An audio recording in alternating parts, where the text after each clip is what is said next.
Tara, how was the service today? Service was fabulous. The kids have been great. So I'm taking home a brand new car today. My neighbours will be completely jealous. In fact, they'll wonder who I am.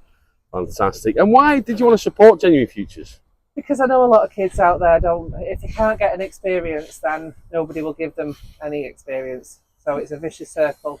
I'm a massive fan of taking on young people and taking on green people and giving them the skills. And if they move on, then great. And I've done something worthwhile. Fantastic. And what would you say to any other businesses why they should support Genuine Futures? Well, I think you get a lot out of young people. They're fresh. They're like sponges. They'll literally do anything that you ask.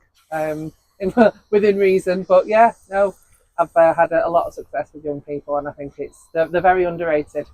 And what is it that you do, Tara? Just tell everybody what you do. I run the finances for a construction recruitment agency, and all the staff that I've had have all been school leavers in the past, and I've progressed them through the troops, given them some skills. Some have stayed, some have moved on, but they've all been really good success stories. Not bigging myself up, but it really does work. Fantastic. Thanks for your support, Tara. Thank you very much. Thank you. Thank you. Bye-bye.